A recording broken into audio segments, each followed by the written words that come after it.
que el Señor escuchó. Estupendo. Se nos fue el internet, nunca nos pasa eso aquí en la iglesia, debe ser que hay mucha bendición por el camino y se cortó. Bueno, vamos a ver, Doña Sonia estaba en el uso de la palabra, así que la escuchamos. Fue la clave para que Dios hablara a través suyo en esa verdad, en esa dirección, porque Éxodo 20 dice: no te harás figura de cosa que hay en el cielo, ni de nada que haya en la tierra, ni en las aguas debajo de la tierra. Y para mí eso fue como quitarme yo un velo de mis ojos. Y entonces hoy no ha sido fácil, pastor, no ha sido fácil, porque detrás de todo esto vienen sentimientos encontrados, en un momento, sentimientos encontrados, sentimientos de duda, sentimientos de ahora qué voy a hacer, ahora que ya conozco esta verdad, ¿qué voy a hacer? Y entonces esa es la razón por la que hoy estoy aquí, por la que mi esposo y yo estamos en una misma dimensión, ¿verdad? Estamos en un mismo buscar, en un mismo sentir, porque nosotros éramos ministros de la Eucaristía por 10 años. Llevábamos 10 años de ser ministros de la Eucaristía, entonces usted podrá entender que hemos tenido, yo digo hemos, porque a través de mí, también mi esposo ha ido, a través de la palabra, Dios nos ha ido hablando muy simultáneamente en cosas que son una verdad.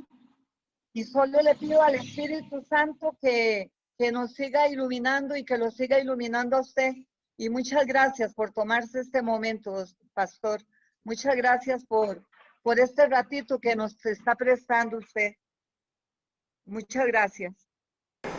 Bueno, hermana Sonia, que el Señor le bendiga. De verdad yo tenía muchas ganas de conocerla a usted porque Rey me había hablado mucho de ustedes y conocía un poquito su situación. Primeramente decirles que el Señor hace todo perfecto. El Señor no se equivoca y tiene un tiempo para cada cosa en la vida. El famoso libro del Eclesiastés dice que hay un tiempo para todo. Un tiempo para nacer, un tiempo para morir, un tiempo para sembrar, para cosechar, para llorar, para reír. Hay un tiempo para todo. Y ahora usted está en un tiempo especial de su vida, porque ha llegado a un conocimiento, ha tenido un impacto con la palabra de Dios. Y la palabra de Dios tiene muchas características, y una de ellas es que es viva, es eficaz, y es como una espada que penetra y no nos deja igual, no nos deja, digamos, indiferentes, sino que golpea nuestras creencias, golpea nuestras tradiciones, golpea todas y cada una de las áreas de nuestra vida. Por lo tanto, lo que yo dije en aquella ocasión acerca de leer la palabra, de escudriñar las Escrituras, se lo digo hoy a usted y se lo digo a todos. La palabra de Dios es la que va a traer luz, es la que va a responder a todas y a cada una de las preguntas y de los interrogantes que ustedes tienen. No cabe la menor duda de que ustedes han sido personas que han estado muy, muy involucradas dentro del seno de la Iglesia Católica, ¿verdad? Por lo tanto, no es fácil comenzar una vida nueva, pero no es imposible, porque como ustedes comprenderán, ustedes no son las únicas personas que han tenido esta experiencia, sino que hay miles y miles de hermanos nuestros a lo largo del mundo que han tenido igual o parecida experiencia a la que usted ha tenido. Ahora bien, vayan con paciencia, no corran, no tengan prisa, no quieran entenderlo todo en 2 días. Ustedes han tardado años en llegar a este punto. Ustedes han tardado años en llegar a este descubrimiento maravilloso de los verdaderos 10 mandamientos. Porque usted sabe perfectamente, y todos los que me escuchan en esta tarde, que los 10 mandamientos, no todos, pero algunos de los 10 mandamientos que nos enseñaron, no eran realmente así. Pero en todas las Biblias del mundo, repito, en todas las Biblias del mundo aparecen los verdaderos 10 mandamientos. Y esos 2 primeros mandamientos que nos prohíben postrar nuestro cuerpo, nuestra mente, nuestra vida ante imágenes, construir figuras de madera, de oro, de plata, de lo que sea, incluso de personajes que están en el cielo, en la presencia del Señor, pues quieran que no, es un impacto tremendo. Quiero decirles como testimonio que la primera vez en mi vida que yo comencé a leer la Biblia, esa fue la porción que yo descubrí.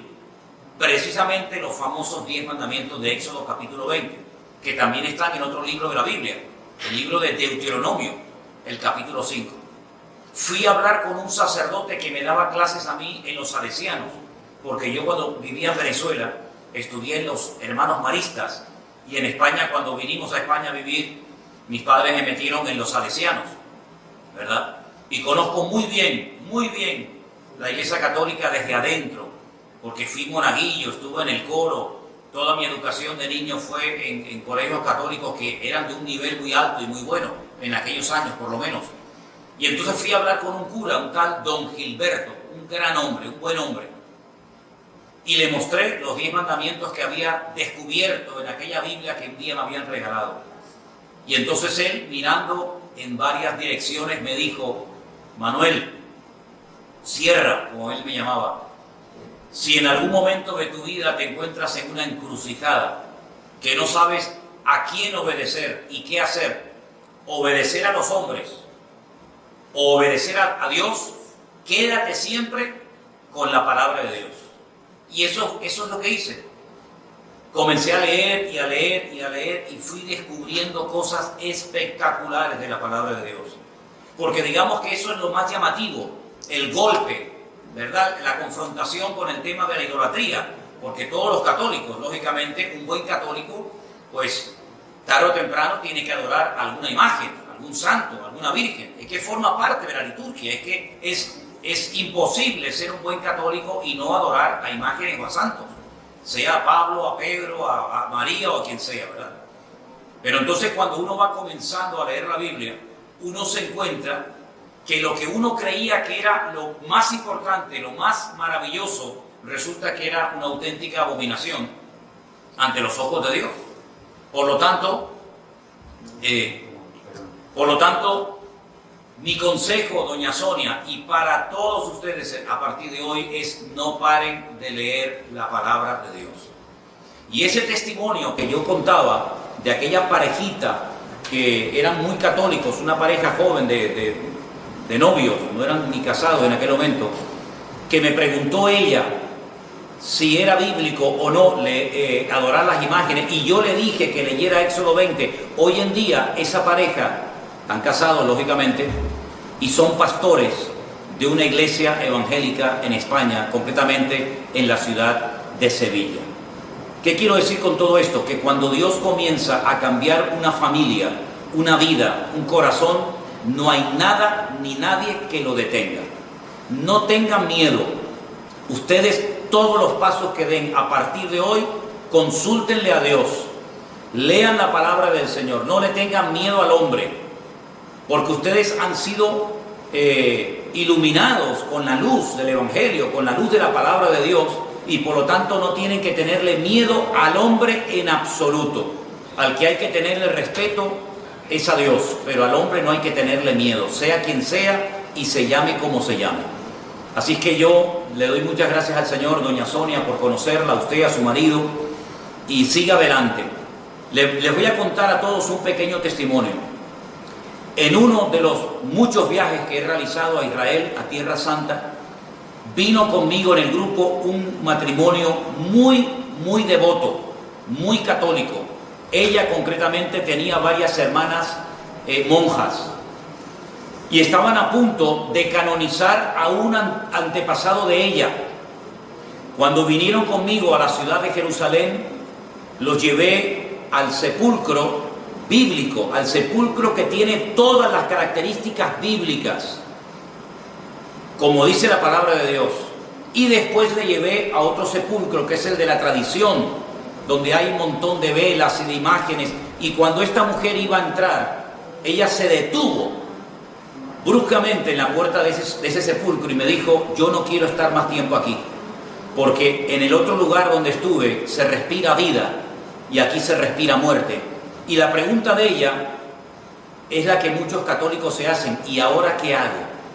¿Y ahora qué hago? ¿Qué le digo a mis amigos? ¿Qué le digo a mis amigas, al sacerdote? ¿Qué le digo a mi familia? Usted por eso no se preocupe. Ustedes lo único que tienen que decir es: yo quiero a obedecer, yo amo al Señor y yo me someto a mi Dios. Usted no ha renunciado a Dios. Usted no ha renunciado a nada digno de alabanza. Por lo tanto, lo que le tiene que decir a todo el mundo es: Dios está cambiando mi vida, estoy leyendo su palabra, y lo que le puedo decir es que lean la Biblia como yo la he leído, y el Señor se encargará de hacer la obra correspondiente en cada persona. Es lo que le puedo decir, doña Sonia. Perfecto. Ok. Bueno, pues, perfecto, gracias. Como resumen, no tengan miedo al hombre, lean la palabra del Señor, no tengan ningún temor, y a cualquier persona que les pregunte, díganle simplemente que ustedes están leyendo la palabra de Dios y que el Señor es el que está haciendo la obra en vuestros corazones. Por lo tanto, no le tengan ningún temor al hombre, sigan leyendo la palabra, que el Señor tiene grandes sorpresas para todos y para cada uno de ustedes por el camino. Doña Sonia, un beso, que Dios le bendiga, saludos a su marido, a su esposo, que Dios le guarde, mucho ánimo y a seguir adelante y a leer mucho la palabra de Dios, que en ella usted va a encontrar la respuesta a todas las preguntas, y el Señor le va a indicar con su Espíritu Santo, que ahora vive dentro de usted, lo que tiene que hacer en todo momento. Que Dios le bendiga grandemente. ¿Me escucharon bien ahora? Ok, gloria a Dios, gloria a Dios. Bueno, yo quisiera también decirle a cualquier otra persona que esté conectado en esta noche, que si tiene alguna pregunta, que aprovechando este momento tan bonito que estamos teniendo, que con toda libertad la haga. Ahora, perfecto, perfecto. Ok, buenas tardes, pastor. Que Buenas Señor le tardes, bendiga. hermana. Y a todos los hermanos. De verdad que qué bueno estar acá con ustedes. Para mí es una alegría inmensa. Y bueno, sí, tengo una pregunta rapidita para para darle chance a todos los demás. Es que tengo una duda con respecto a la oración. En la Iglesia Católica normalmente se ora rezando el Padre Nuestro, como todos los católicos saben. Padre Nuestro que estás en el cielo. Aquí todo el mundo sabe, los católicos, lo que es el Padre Nuestro. Yo estuve leyendo en Lucas 11, que cuando los discípulos se reúnen con Jesús, igual le preguntan de qué manera ellos podían orar.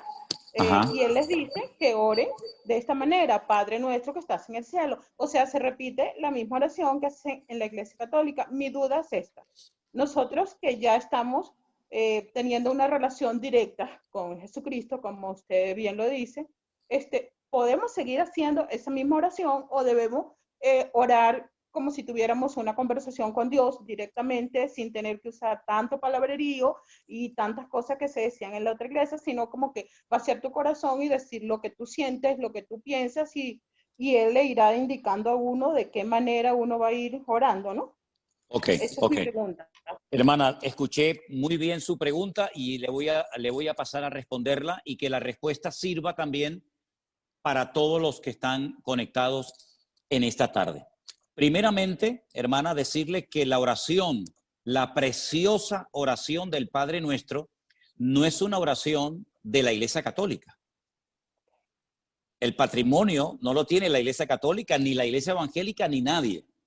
La oración preciosísima del Padre Nuestro está en la Biblia y la enseñó nada más y nada menos que nuestro Señor Jesucristo, ¿verdad? Permítame leerles al grupo las palabras previas y posteriores a la preciosa oración del Padre Nuestro.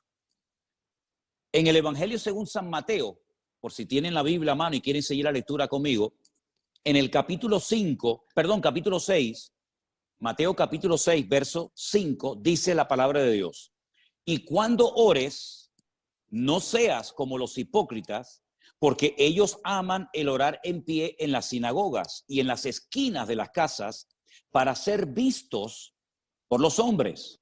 De cierto os digo que ya tienen su recompensa. Mas tú cuando ores, entra en tu aposento y cerrada la puerta, ora a tu Padre que está en secreto, y tu Padre que te ve en lo secreto, te recompensará en público. Versículo 7. Y orando, no uséis vanas, escuchen, no uséis vanas repeticiones como los gentiles que piensan que por su palabrería serán oídos. No os hagáis semejantes a ellos, porque vuestro Padre sabe de qué cosas tenéis necesidad antes que vosotros se la pidáis. Es decir, en el pueblo de Israel, hasta el día de hoy, hay libros muy gordos, libros enormes. El más famoso se llama el Sidur.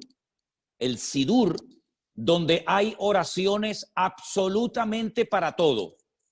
Para cuando usted come, cuando usted bebe, cuando usted sale, cuando usted entra, cuando se muere una persona, cuando nace un niño, para un matrimonio, para un bautismo, absolutamente para todo. Son oraciones que se hacen continuamente. Hay 3 oraciones que en el pueblo de Israel obligatoriamente todo devoto tiene que hacer cada día. La oración de la mañana, que se llama Shaharit, la oración de la tarde, aproximadamente como a las 3 de la tarde, que se llama la Minjá, y la oración de la noche, que se llama la oración de Arbit. Todos los días las mismas oraciones, las mismas lecturas, los mismos salmos, toda la vida. Esto ya existía en los tiempos del Señor Jesucristo. Oraciones repetitivas que se aprendían de memoria, que se enseñaban de generación en generación, el padre al hijo, el hijo al nieto, sucesivamente. ¿Qué es lo que hace el Señor Jesucristo? El Señor Jesucristo le enseña a los discípulos y a todos los cristianos una oración modelo, una oración base, que va a servir para que sobre esa oración sepamos qué cosas podemos pedir y cómo debemos pedirla. ¿Es malo repetir en alta voz el Padre Nuestro? En absoluto. En absoluto. El Padre Nuestro, repito, no es una oración de la Iglesia Católica ni una oración de la Iglesia Evangélica, es una oración bíblica. Ahora bien, hay muchas cosas que no incluye el Padre Nuestro, pero como el Padre Nuestro me enseña a pedir ciertas y determinadas cosas, yo puedo pedir por mi familia, puedo pedir por mi salud, puedo pedir por mi país, puedo pedir por un trabajo, puedo darle gracias al Señor por lo que tengo, por lo que he aprendido, por los hermanos en Cristo que estoy conociendo, etcétera, etcétera. Es decir, no está mal repetir el Padre Nuestro en alta voz, en absoluto, pero por favor, no lo hagan, permítame la expresión, como los loros, de una forma ya repetitiva, de memoria, que no sabemos lamentablemente lo que estamos diciendo. Si alguien quiere usar y hablar de vez en cuando con las palabras de la preciosa oración del Padre Nuestro, no hay ningún problema, pero no lo haga como un rezo repetitivo, monótono y aburrido, sino que usted puede orar ahora con total libertad a su Dios, a su Padre Celestial, que lo conoce, que lo ve, y por lo tanto no se limite, repito, no se limite única y exclusivamente a repetir el Padre Nuestro, porque usted puede orar hoy por hoy lo que quiera. Y miren, les voy a dar un consejo que me dieron a mí hace muchos años. Si usted quiere aprender a orar bien, bíblicamente, utilizando términos bíblicos, oraciones preciosas, lean los Salmos. El famoso y precioso libro de los Salmos, que hay 150, léalo. Cada día puede leer un salmo. Hay 150, muchas son oraciones, pero usted va a aprender oraciones preciosas que también, como no, usted puede utilizar esos términos, esas frases y esas palabras. Así que como conclusión, usted puede repetir el Padre Nuestro cuando quiera, siempre y cuando no lo haga de una forma repetitiva, monótona, religiosa y aburrida. Pero no se limite única y exclusivamente a orar usando el Padre Nuestro, porque usted puede hoy por hoy orar con total libertad de padre a hijo, de hijo a padre, cuantas veces quiera. Espero que haya quedado bien, quiero decir, espero que haya quedado clara, mejor dicho, la respuesta a su pregunta, querida hermana. Perfecto, perfecto, quedó totalmente claro. Y Amén. quería acotar que sí, bueno, que tengo los libros de los Salmos, un librito solo de Salmos y lo leo siempre, pero bueno, era mi duda. También quería decirle rapidito, porque yo no es que estuve hasta ayer en la Iglesia Católica, pasa que vengo de una familia donde la mitad es católica y la mitad es cristiana. Y entonces me quedaban como que dudas y quise entrar para aclarar dudas, pues de verdad Muy que bien. chévere. Gracias y de verdad que feliz con la respuesta. Gracias. Bendición, hermano. Bendiciones. Vamos a darle lugar a otras personas. Yo, como me estaba fallando el ordenador, la computadora, tengo el iPhone en la mano, el teléfono, pero tengo la pantalla frente a mí. Y Vanessa, si tú ves a gente con la mano levantada queriendo hacer una pregunta, dime de quién se trata y le damos enseguida lugar para que haga su pregunta. Silvia Colín. Ok, Silvia Colín, por favor, si es tan amable, abra su micrófono y haga la pregunta que usted quiera. Ok, bienvenidos todos y qué bueno que estamos en esto y que nos salimos a tiempo de una religión en la que cuando yo me di cuenta hasta lloré porque dije, Dios mío, he sido engañada toda mi vida. Pero bueno, mi pregunta, tengo muchas preguntas, pero voy a hacer una para que todos tengamos tiempo de hacer alguna. ¿Cómo guardar correctamente el día de reposo?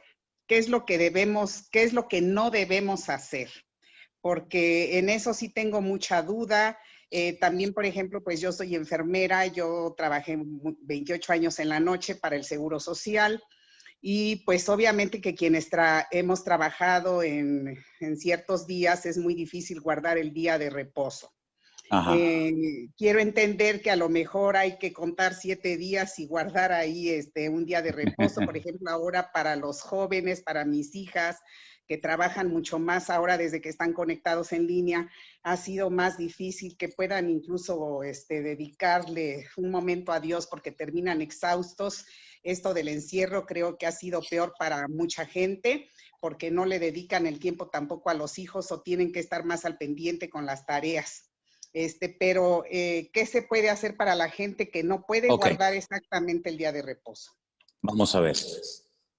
Cuando uno lee en Génesis, el primer libro de la Biblia, todo lo que el Señor le ordenó a Adán y a Eva que hicieran, curiosamente, una de las cosas que le pide es que el séptimo día lo santifiquen. La palabra santificar significa apartar o consagrar.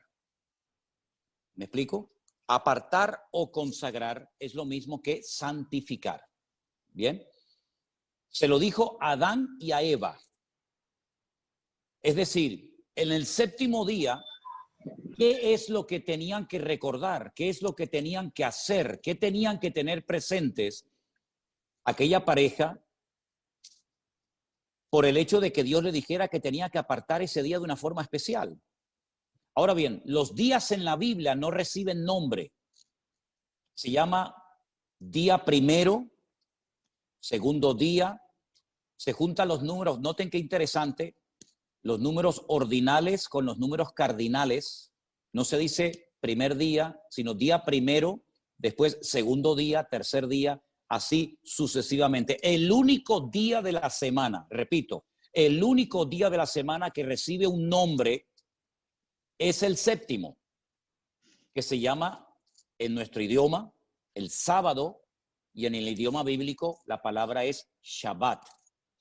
Shabbat, de la cual procede con las mismas letras, pero cambiando la pronunciación vocálica, la palabra Shebet, que significa sentarse o reposar, cesar actividad, ¿verdad? Cesar cualquier actividad y consagrar o santificar ese día única y exclusivamente para el Señor.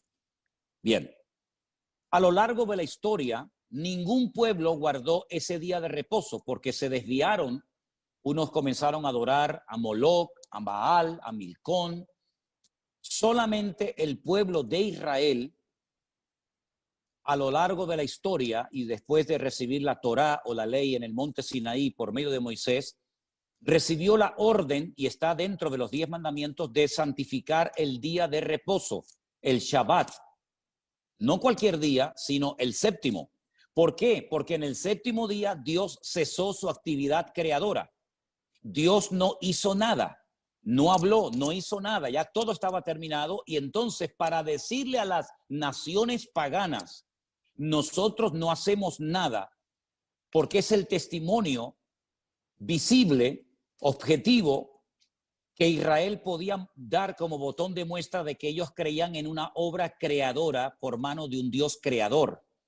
Entonces, cuando la gente decía, pero ustedes, ¿por qué no trabajan en sábado?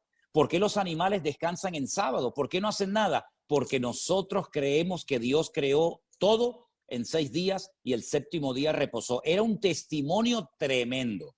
Ahora bien, cuando vamos al Nuevo Testamento y nos encontramos ya con la iglesia, con el cristianismo, uno históricamente sabe perfectamente, y solamente es cuestión de indagar y estudiar un poco, que los cristianos seguían, porque la inmensa mayoría en un principio eran judíos, seguían en las casas, en sus hogares, partiendo el pan. Y uno dice, bueno, partiendo el pan se refiere a que tomaban lo que llamamos la Santa Cena, el pan y el vino. No. Es que todos los sábados, el día de reposo Shabbat, se parte un pan, que es un pan trenzado, y se comparte vino. Todos los días del año que caen en Shabbat, se parte el pan y se toma el vino. Esa ceremonia se llama Kiddush. Se santifica esa ceremonia, ¿vale? ¿Qué fue lo que pasó?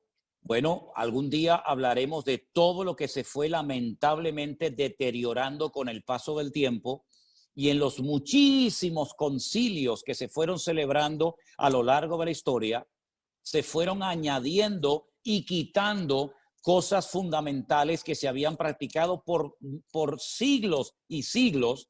Y una de las cosas que concretamente en el concilio de Nicea, antes del 400 antes de Cristo, concilio de Nicea, estudien eso en Google, por favor. En ese momento, la cristiandad, el liderazgo de la cristiandad en ese tiempo, transformó y cambió el Shabbat por el domingo. ¿Qué les parece? Hay unas declaraciones de un alto obispo de la Iglesia Católica de los Estados Unidos que con sus ropas sacerdotales da una conferencia, la pueden buscar en internet, en YouTube, donde él pide perdón porque él lee el decreto, el año, el día y la hora en la que la cristiandad quitó en ese concilio de Nicea el día sábado y lo sustituyó por el domingo. Ahora, ¿qué es lo que ocurre? En nuestra tradición cristiana es muy difícil, no sé ustedes hermanos, pero es muy difícil por las cuestiones laborales fundamentalmente, guardar el día de reposo. De hecho, los cultos, el culto principal de la mayoría de las iglesias, aunque aquí el sábado lo hacen los jóvenes, ¿verdad? Y en muchas congregaciones, el culto principal es el domingo. ¿Por qué? Porque en el sábado trabaja mucha gente y no vendría nadie al culto. Entonces, por cuestiones de práctico, por ser prácticos, nos congregamos el domingo. Ahora, en Cristo, todos los días son del Señor. Todos.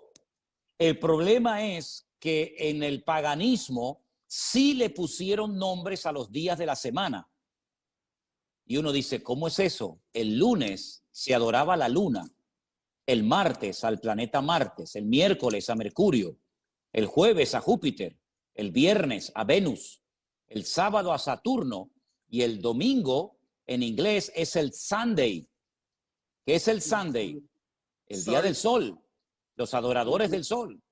Entonces, lamentablemente, muy poca gente puede juntarse en familia tranquilamente alrededor de una mesa a tener un día de reposo, en este caso el Shabbat. Ahora, mi consejo es, todos los que puedan el sábado pasarlo en familia, comer juntos, con los hijos, con los nietos, orar juntos, bendecirse los unos a los otros, háganlo.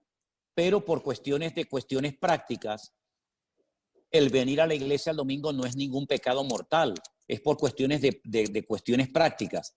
Ahora bien, hay ciertos y determinados trabajos, como por ejemplo médicos, bomberos, policías, etcétera, que según las leyes que después establecieron los rabinos a lo largo de la historia, la vida humana está por encima del Shabbat. Es decir, usted si tiene que salvar una vida en Shabbat, lo hace, independientemente de que sea día de reposo.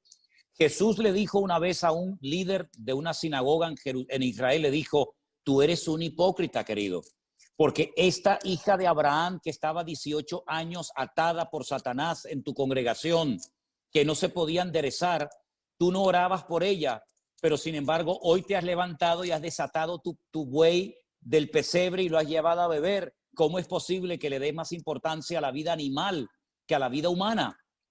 Entonces lo que no tenemos es caer en un fanatismo y creer que porque no podemos guardar el día de reposo nos vamos a condenar. No, hay que procurar cumplir con todo dentro de nuestras posibilidades. Pero el día de reposo es fundamentalmente un día de eso, de reposo, de tranquilidad, de sosiego, de calma para estar en familia, estar juntos, cesar cualquier actividad que pueda ser cesada. Y luego el domingo nos juntamos como pueblo de Dios en nuestras iglesias, nuestros cultos, y no hay ningún problema. Pero en Cristo no nos ceñimos única y exclusivamente como Israel a un día de la semana, sino que en Cristo todos los días son del Señor. Y para finalizar, en la carta muy interesante a los hebreos, que la tenemos en el Nuevo Testamento, antes de la carta de Santiago, dice que enseña que Cristo es nuestro reposo, es decir, Cristo es nuestro Shabbat. En Cristo, ese reposo que se representa con un día a la semana, nosotros lo tenemos constante y permanentemente todos los días de nuestra vida. Espero haber respondido a su pregunta, querida hermana. Sí, sí, pastor, y es que como se habla de que la gente no se salva si no guarda el cuarto mandamiento y en eso está el séptimo día, pues digo, híjole. Eso no es verdad. Eso no es verdad. La salvación no se gana por los mandamientos. Permítame ponerles el ejemplo de un joven rico que un día vino al Señor y le dijo, maestro bueno, ¿qué tengo que hacer para heredar, para tener la vida eterna? Y Jesús le dijo, ¿estás cumpliendo con los mandamientos? Y le dijo, sí. Y le dice, pero aún te falta una cosa. Es decir, cumplía con los mandamientos, pero le faltaba una cosa. Luego, por sentido común, simplemente por guardar los mandamientos, no ganamos la salvación de nuestra alma. Porque si fuera por eso, ¿para qué vino Cristo a morir en una cruz?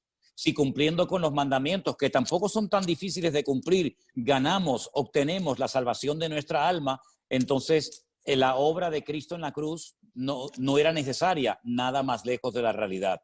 La salvación no se obtiene por lo que hacemos, sino por los méritos de Cristo. ¿Ven? Okay. Gracias. Tengo más preguntas, pero bueno, a ver que alguien más haga. Ok, gracias hermana, bendiciones. A su micrófono, Hola. por favor. Hola, buenas tardes, pastor. La verdad buenas tardes. Buenas tardes. Somos una bendecida. Le presento a Carla, mi hijita, que tiene 23 años. Hola, Carla. Somos de Argentina. Hola. Y, ¿cómo es? Somos una bendecida porque todos los días escuchamos el devocional y la verdad que somos una bendecida de tenerlo en nuestras vidas, porque gracias a usted hemos interpretado la palabra, hemos tenido mucho conocimiento y nos ha ayudado un montón, porque en la Iglesia Católica jamás leímos la palabra, jamás. Siempre que íbamos a misa nunca la interpretábamos tampoco, pero al tenerla a usted en nuestras vidas somos una bendecida por guiarnos, por ser nuestra guía. Le agradecemos a Dios. Que Dios lo bendiga inmensamente. ¿Me escucha, pastor? Bueno, la pregunta que yo le hice la vez pasada era el tema de la Biblia, porque nosotros tenemos la Biblia católica y ahora tenemos la Reina Valera. Lo que quería consultarle yo, que le consulté la vez pasada, era qué hacíamos con la Biblia católica. Pero usted nos había dicho que había una parte de la Biblia católica que era muy interesante leerla, pero no me acordaba, por eso quería tomar nota para guardar. ¿Cuál era la parte interesante para leer? No se escucha, no lo escucho. Perdón, había quitado el micrófono. Ah, La Biblia católica es una muy buena versión. La Biblia católica generalmente es versión nácar colunga, que son los apellidos de la persona que tradujo la Biblia, igual que la Reina Valera son los apellidos de Cipriano de Valera y de Casidoro de Reina, ¿verdad? Ahora bien, no descarte la Biblia católica, léala todas las veces que quiera, sin ningún problema, sin ningún problema. ¿Qué es lo que ocurre? A veces nosotros en la iglesia o cuando yo hago los devocionales por internet, claro, al yo leer la Reina Valera, yo le aconsejo a la gente que tengan la misma versión para que puedan seguir la lectura. Pero la versión Reina Valera es buena, no hay ningún problema. Ahora bien, ¿cuál es la diferencia? Aunque permítame que le corrija una cosita, hermana. No hay Biblia católica y Biblia evangélica. La Biblia es Biblia. No es ni de los católicos ni de los evangélicos. Hay una sola Biblia. ¿Ok? sí. Okay. Ahora, ¿qué ocurre? Mire, en el Concilio de Trento, antes mencioné el de Nicea, ahora les voy a mencionar otro. Siglo XVI, Concilio de Trento, tomen nota. Sí. La Iglesia Católica 16. hizo muchos cambios, quitó, puso muchas cosas, y una de las cosas tremendas que ocurrieron en el famoso Concilio de Trento fue que la Iglesia Católica decidió añadirle 7 libros más al canon de la Biblia. Es decir, lo que ya estaba establecido por siglos y siglos y siglos. Fíjese, le estoy hablando del siglo XVI. Luego habían pasado ya muchos siglos después de Cristo, ¿verdad? Le añadió 7 libros de historia judía. Algunos de esos libros se llaman Baruch, Sabiduría, Tobías, Primera y Segunda de Macabeos, ¿verdad? En total 7 libros. 7 libros de historia. Usted dice que es de Argentina, ¿verdad? Sí, de Argentina, pastor, sí. Imagínense que en la Biblia añadieran historia de la República Argentina. Y que la agregue. Es una historia interesante, pero que no tiene nada que ver con lo que el Señor ya había puesto en su palabra. Entonces yo recomendé en un momento la lectura de los libros de Primera y Segunda de Macabeos. Y voy a dar una pequeña explicación para explicarles el por qué lo recomendé. En el Antiguo Testamento, la Biblia está dividida en 2 partes. Antiguo Testamento, es decir, antes de Cristo. Nuevo Testamento, después de Cristo. Bien. En el Antiguo Testamento, a través del profeta Daniel, el Señor profetizó que en el futuro vendrían 4 imperios que harían cosas tremendas contra el pueblo de Israel. Esos 4 imperios eran el imperio babilónico, el imperio de los medos persas, el imperio griego y el imperio romano. Si ustedes leen el Antiguo Testamento van a encontrar muchas cosas del imperio babilónico y también muchas cosas interesantes del imperio medo-persa, pero no va a encontrar ninguna información del imperio griego. Cuando empiezan ustedes a leer el Nuevo Testamento se encuentran, por ejemplo, a los romanos, a los centuriones, se encuentran a Poncio Pilato, etcétera, en el Nuevo Testamento. Y uno dice, ¿y qué pasó con los griegos? No están en la Biblia. ¿Por qué? Porque entre el último libro del Antiguo Testamento y el primero del Nuevo Testamento hay 400 años de silencio. No se cuenta nada. No pasó nada. Claro que pasaron muchísimas cosas. Por ejemplo, la historia de Alejandro Magno, la historia del imperio griego. Entonces, ¿qué pasó con ese imperio? ¿Qué hicieron en Israel? ¿Qué hicieron con el templo de Jerusalén? No lo sabemos, pero en Primera de Macabeos y en Segunda de Macabeos encontramos cosas muy interesantes que ocurrieron en ese periodo de la historia. Por ejemplo, la profanación del lugar santísimo, con un tal Antíoco Epifanes que profanó el lugar santísimo y que puso unos ídolos tremendos. En fin, es una historia muy interesante y esos libros están en la iglesia, en la Biblia, digamos, de la Iglesia Católica, la versión nácar colunga. Los macabeos eran unos hermanos que se rebelaron contra el Imperio Romano. No se llamaban macabeos. Creo que uno se llamaba Simón, otro se llamaba Judá, todos murieron como mártires. Ellos pelearon, se rebelaron contra el imperio griego y volvieron a consagrar el templo, que era un santuario pagano griego y que era un gimnasio para hacer gimnasia los griegos, lo volvieron a consagrar al servicio al Señor, ¿sí? Entonces a ellos los llamaban los macabeos, que viene de la palabra macab. La palabra macab en hebreo significa martillo. Un macab es un martillo, son los que golpeaban, los que amartillaban, los que golpeaban a los enemigos, y de ahí viene la palabra macabeos, ¿verdad? Entonces es una historia muy interesante que sería muy bueno que ustedes la leyeran. El libro de Judith es una chica que hace algo por la historia del pueblo de Israel. Esa es la gran diferencia que hay entre una Biblia y otra. Por lo demás, la versión Nácar Colunga católica y la versión Reina Valera son muy buenas versiones en castellano para poder entender el mensaje divino, el mensaje de Dios. ¿Sí? Sí. Muchas ¿Okay? Gracias, pastor. Le entendí. Por nada. Muchísimas por gracias favor. y que Dios lo bendiga. Gracias por igualmente. siempre, por sus devocionales. Amén. Gracias, un placer. Gracias. ¿Más preguntas tenemos, Vanessa? Sí, buenas tardes a todos y que Dios me los Buenas bendiga. tardes, igualmente. Muchísimas gracias, pastor, de verdad, por toda esta oportunidad que nos está dando a todos nosotros. En lo particular, pues siempre he venido de una iglesia, de una formación católica, pues toda mi familia, de verdad. Aquí nadie me ha dicho, pues, nadie me ha invitado. Es el mismo Señor quien ha puesto todo en mi vida, porque precisamente tuve esa curiosidad de estar empezando a leer la Biblia y obviamente pues a partir de que empecé a leer, que no sabía ni por dónde empezar, yo empecé desde el principio, desde el Génesis. Entonces empezaron a surgirme muchas dudas, precisamente eso de la idolatría, de los ayunos, de todo esto, ¿no? Pero a mí, por ejemplo, en lo que me respecta es en lo que veo en la cuestión de los diezmos y de los ayunos. Porque si bien es cierto, por ejemplo, acá en la Iglesia Católica muchas veces decían, no, que los diezmos, pues no necesariamente estos, no es necesariamente dar el 10% de lo que tú ganas a estos, sino ayudar a otra gente, ¿no?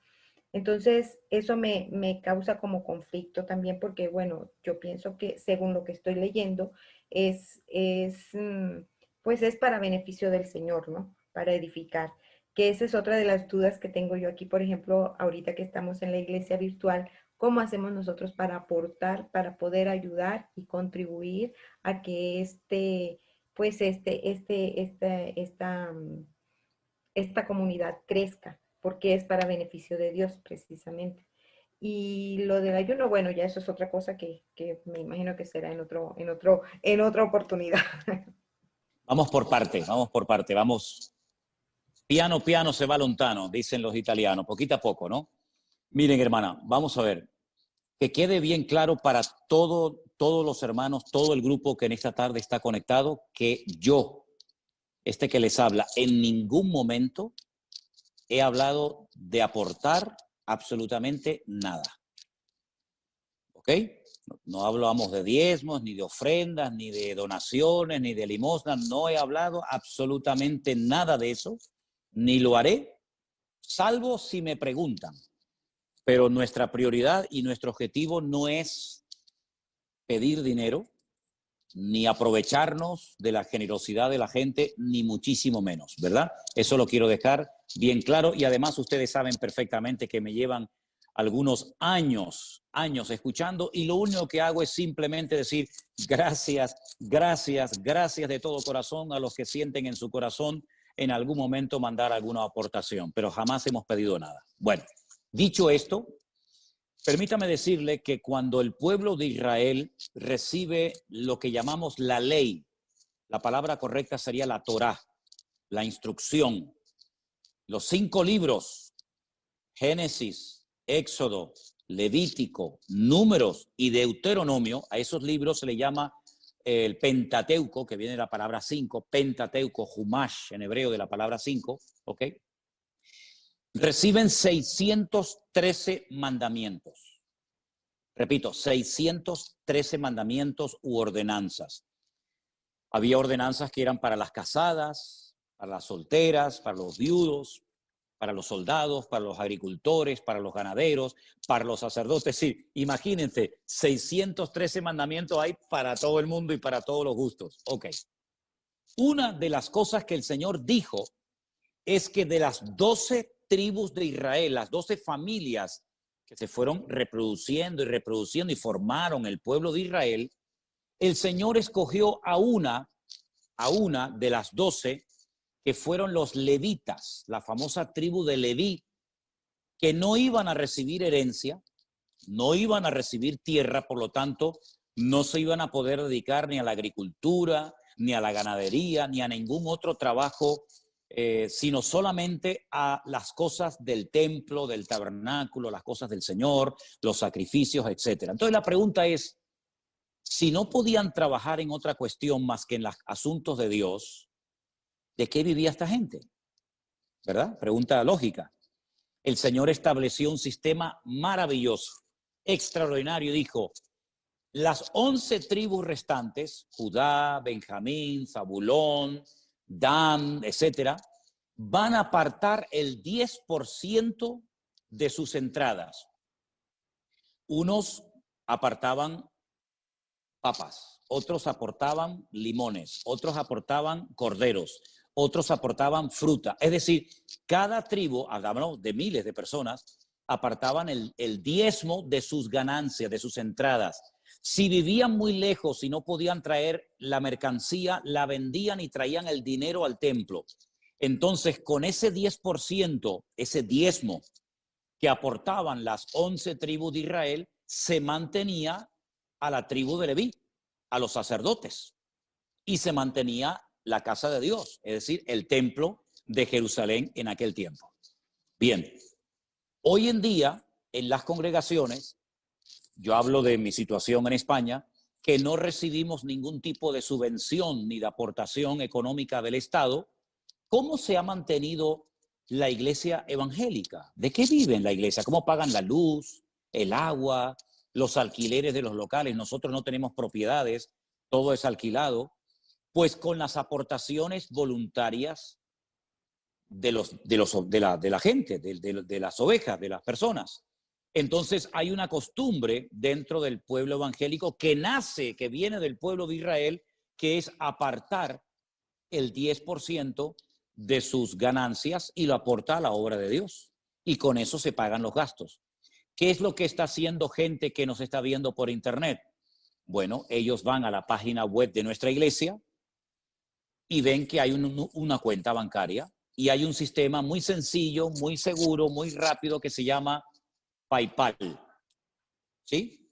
Y con ese sistema de PayPal, lo que hacemos es permitirle a la gente, perdón, un segundito, y el Señor es fiel y el Señor nunca nos abandona y hasta el día de hoy podemos decir que el Señor ha cuidado de su obra. ¿Me entendió la respuesta? ¿Sí? Sí, pastor, buenas tardes. Abra su micrófono, por favor. María Luz. Ok, ya puede hablar. Sí, la escucho. La escucho. Buenas tardes, pastor. ¿Me escucha? Le escucho perfectamente, hermana. Adelante. Ya. Buenas tardes, muchas bendiciones para todos. Mi duda es que, bueno, alguien preguntó sobre eso, primero que nada, sobre el ayuno y luego sobre el bautizo. Ya, alguien por ahí, hermano cristiano de otra parte, sí me decía de que yo me tenía que bautizar luego ya.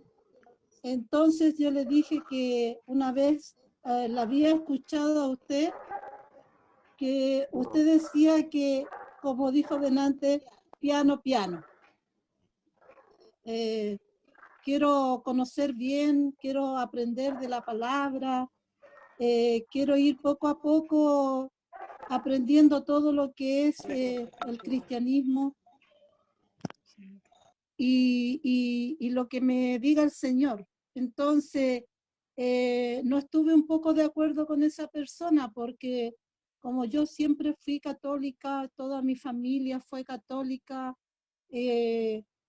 y siempre dije de que si algún día el Señor me llamaba, yo quería hacer las cosas bien.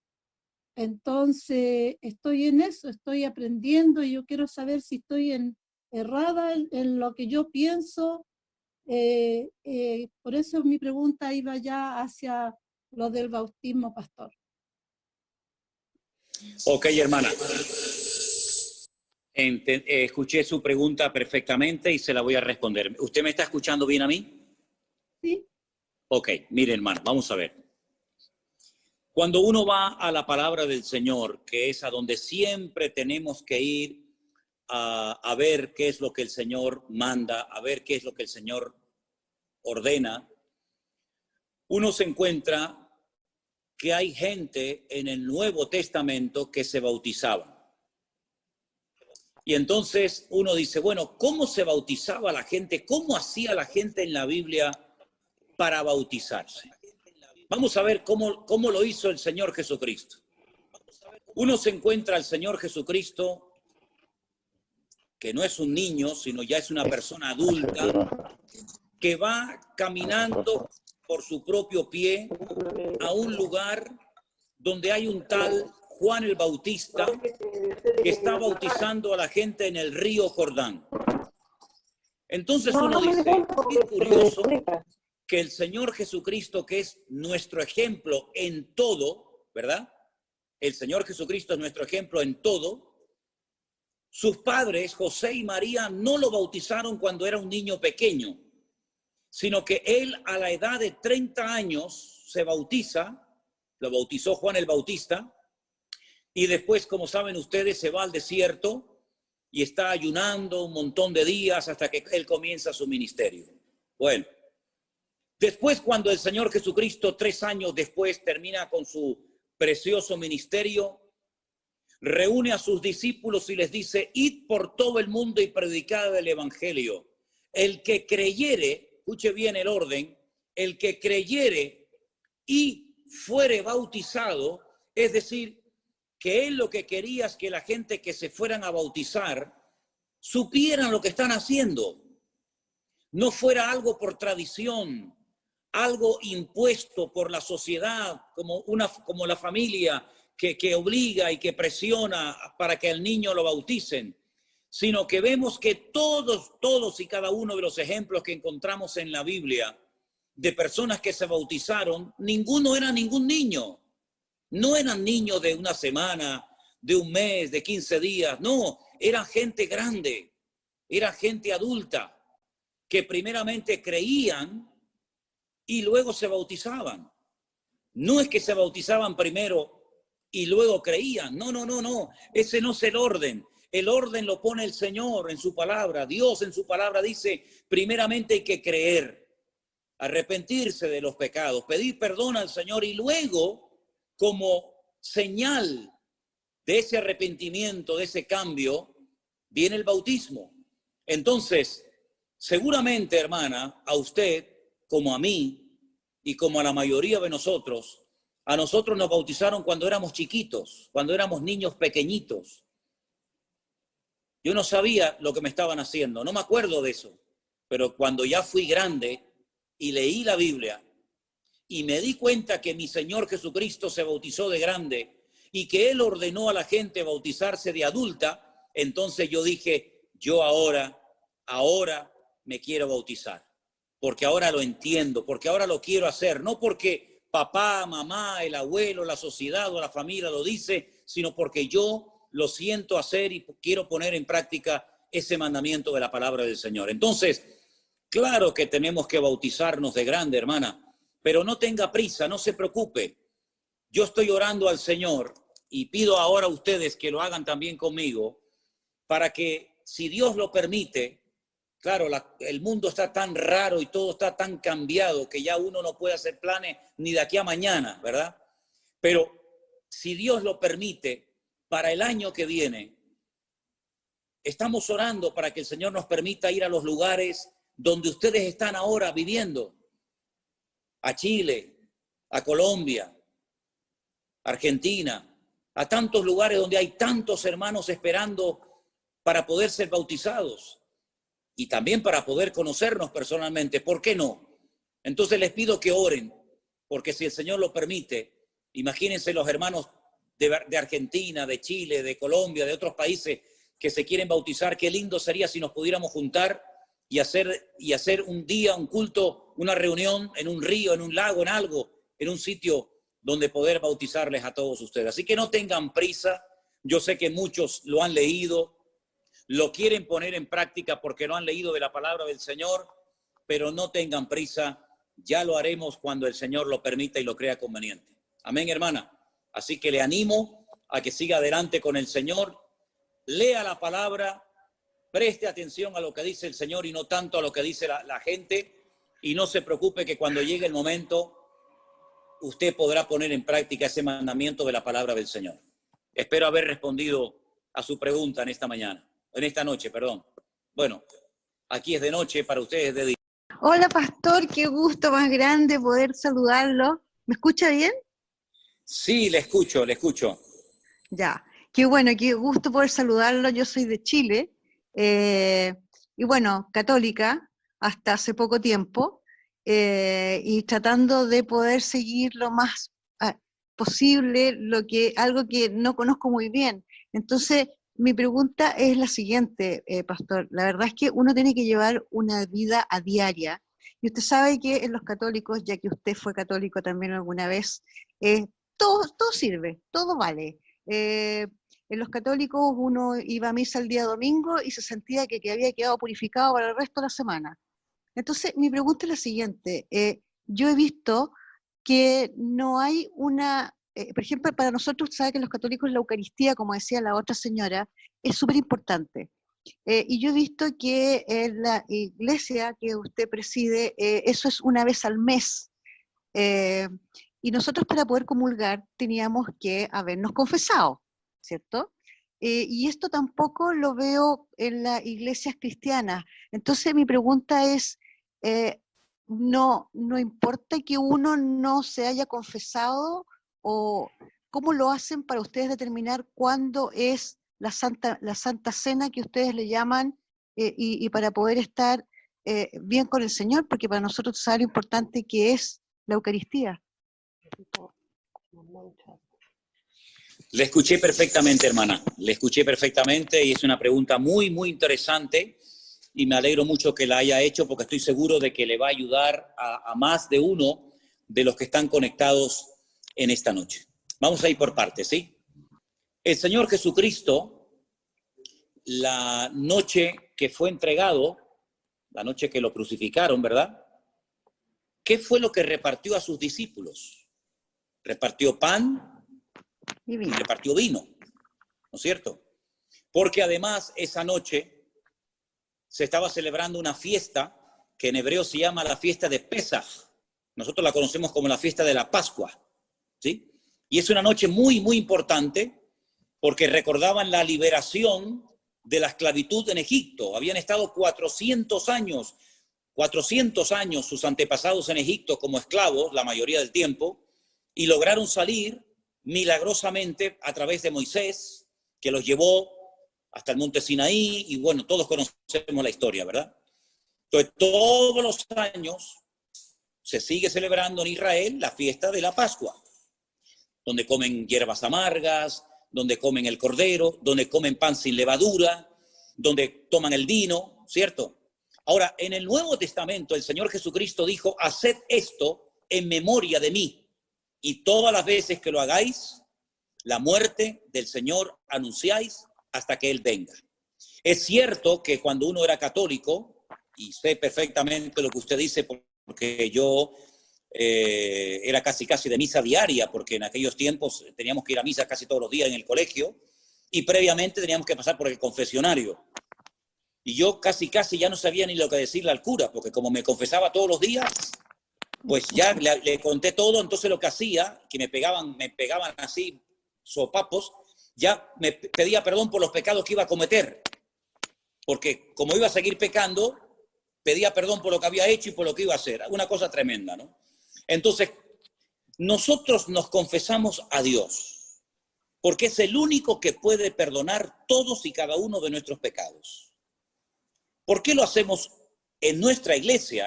No en todas es igual. Conozco iglesias que lo hacen todos los domingos, todas las semanas. En nuestra congregación lo hacemos una vez al mes y repartimos pan y vino para todos. No solamente me tomo yo vino y a la congregación le damos pan, sino que todos somos iguales delante de Dios y todos tomamos pan y todos tomamos vino. Dice la Biblia que cuando se va a participar de la Santa Cena o del pan o del vino, de la comunión, llámelo como quiera, uno tiene que examinarse, uno tiene que probarse a sí mismo. Es decir, uno tiene que estar bien delante del Señor. Entonces siempre aconsejamos que antes de participar del pan y del vino, ya que no hay confesionario, ya que no tiene que venir la gente a mí a confesarse y pedirle perdón y yo absorberle y ordenarles una penitencia, lo que hacemos es, antes de participar del pan y del vino, oramos. Y yo digo, hermanos, si hay algo que tienen que arreglar entre ustedes, si hay algún pecado de lo cual tienen que arrepentirse, por favor, pónganse bien delante de Dios para que puedan participar dignamente, como dice la palabra. Entonces, curiosamente, les anuncio a todos ustedes, este domingo por la tarde, a las 6:30 de la tarde, hora aquí en Canarias, vamos a participar del pan y del vino. Entonces, yo anuncio esto por si alguno de ustedes que ya ha entendido el Evangelio, que va en serio con el Señor, quiere unirse virtualmente en ese momento con nosotros. Lo van a hacer miles de personas en muchas partes del mundo, pero si ustedes nunca lo han hecho y les gustaría participar del pan y del vino, pues tenga preparado el pan y el vino o el zumo de uva para ese día, y cuando llegue el momento, usted que va a ver el culto por YouTube en directo, cuando yo diga participemos ahora juntos del pan, usted lo puede hacer. Cuando participemos juntos de la copa, usted lo puede hacer. Y algún día, si Dios lo permite, lo haremos juntos en persona. Así es que nosotros, ya digo, nos confesamos al Señor, procuramos estar bien delante del Señor para participar dignamente del Señor. Así que de aquí al próximo domingo, todo lo que tengan que arreglar, si tienen que pedir perdón, si tienen que perdonar, si tienen que alinearse con el Señor, procuren hacerlo todo decentemente y con orden, para que el próximo domingo, si Dios quiere y lo permite, podamos participar juntos del pan y del vino y disfrutar de un tiempo muy bonito en comunión. A pesar de la distancia, podemos hacerlo virtualmente por internet. ¿Les parece? Espero haber respondido a su pregunta, querida hermana. Sí, fue muy maravilloso, pastor, muy amable, muy claro, y quedé bastante tranquila porque era una de las dudas que yo tenía, precisamente porque usted sabe lo que significaba para los católicos, pero ya ahora que yo ya no sé dónde tengo el pie, espero que en la iglesia, que verdad, porque es difícil, es muy difícil guardé la Virgen,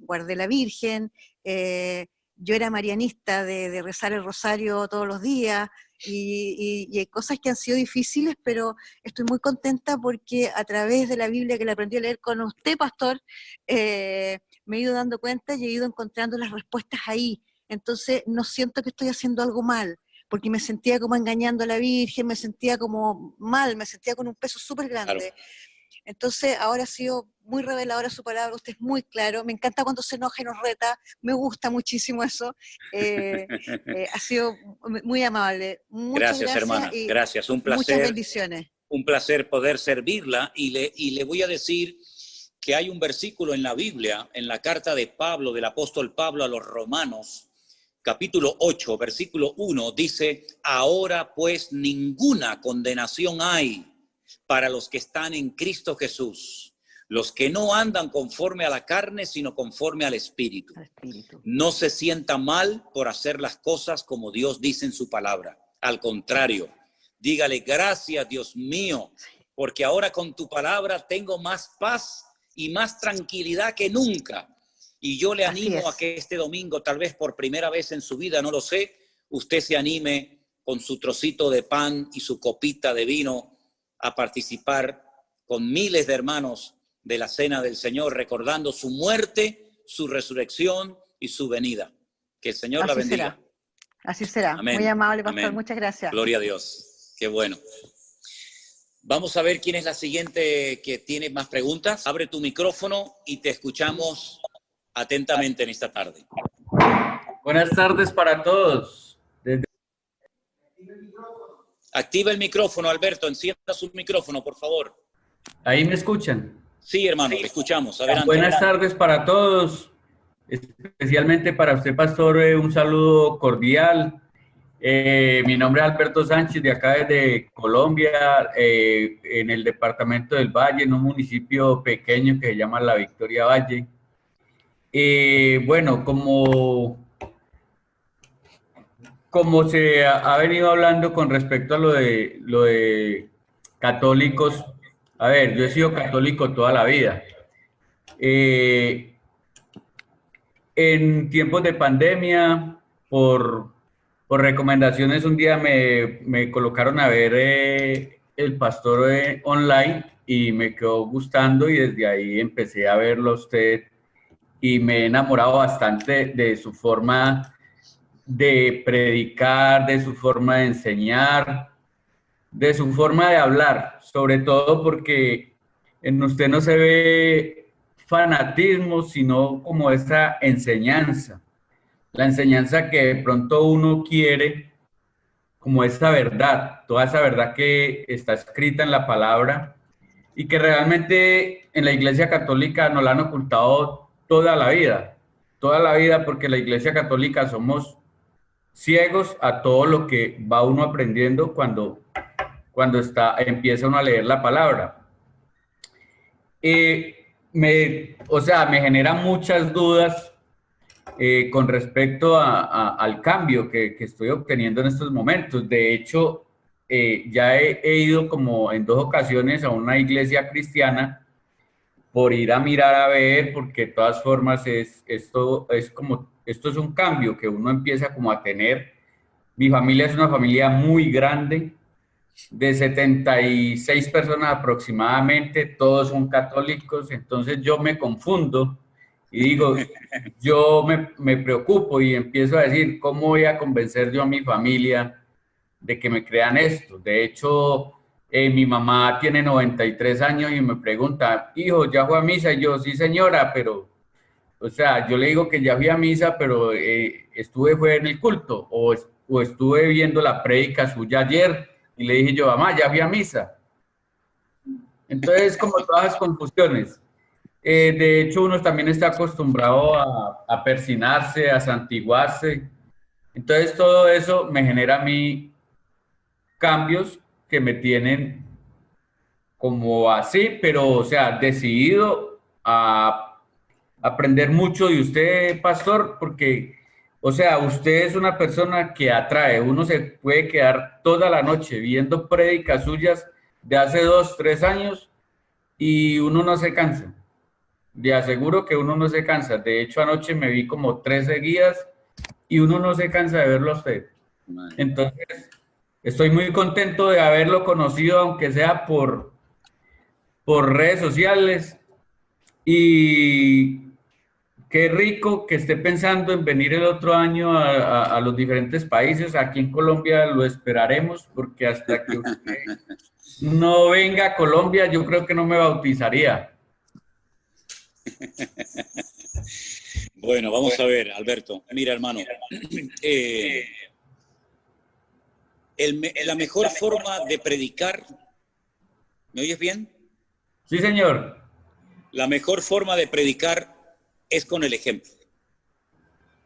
Entonces, si usted da un buen ejemplo a su familia, yo le aseguro casi al 100% de que va a ser su familia la que le va a preguntar a usted qué le está pasando, qué le hicieron a usted. Porque es imposible que un cristiano de verdad, nacido de nuevo, comprometido con el Señor, que se toma en serio su vida cristiana, pase desapercibido.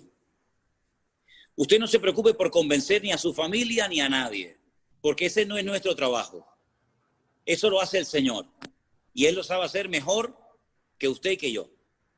Así que usted limítese única y exclusivamente a hacer lo que el Señor dice.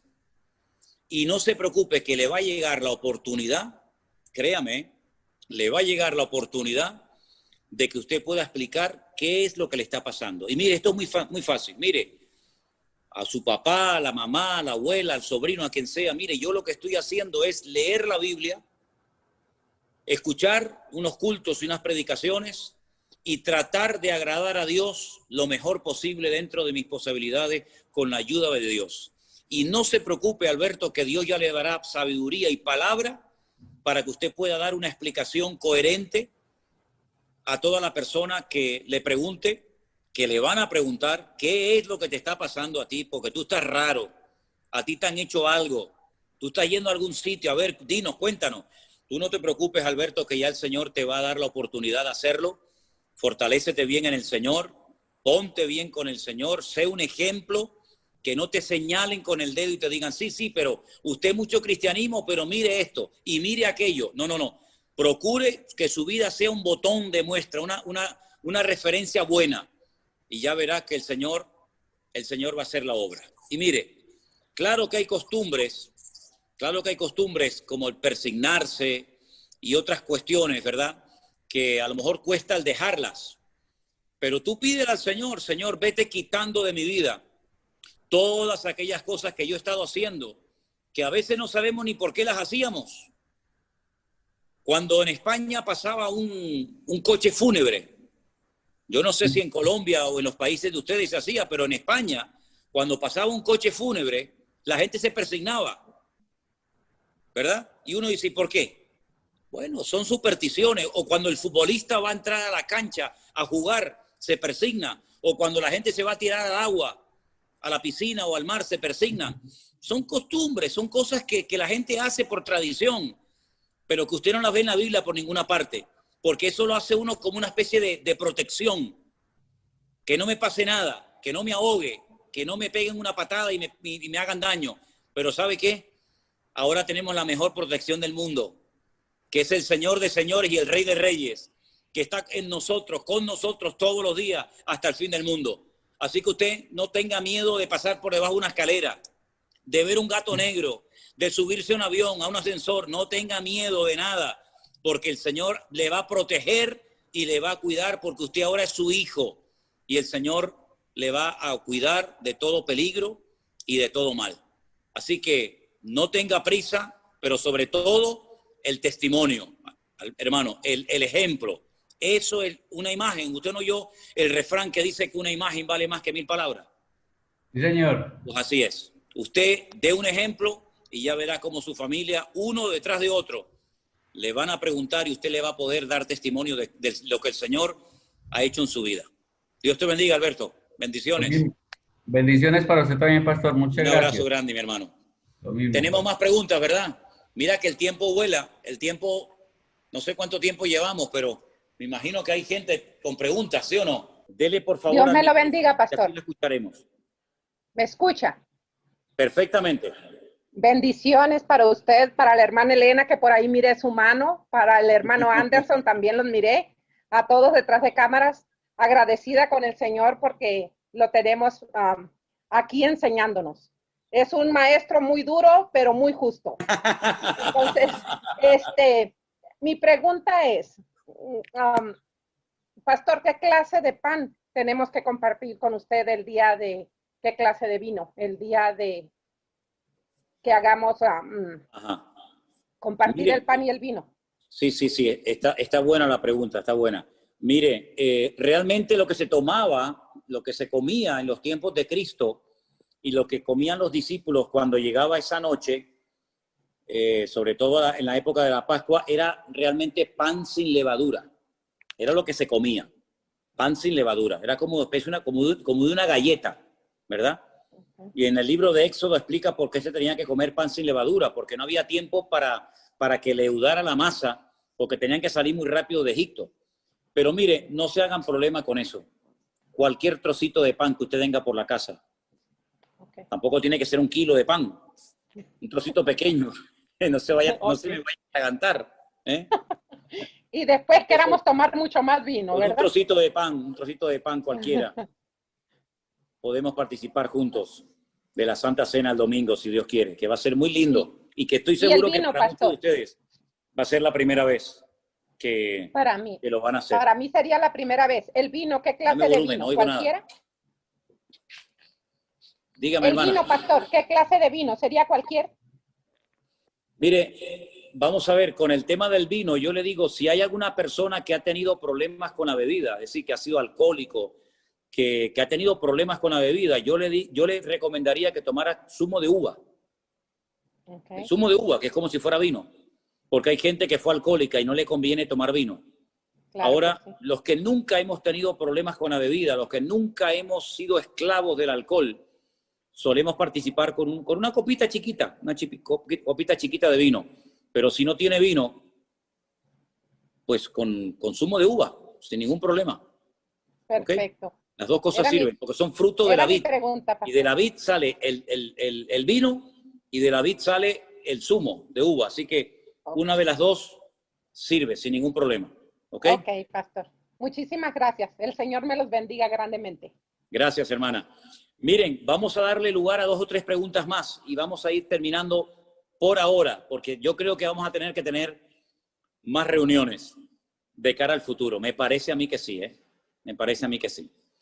A ver, ¿quién va a ser la siguiente? Vanessa, por favor. Su micrófono. Listo.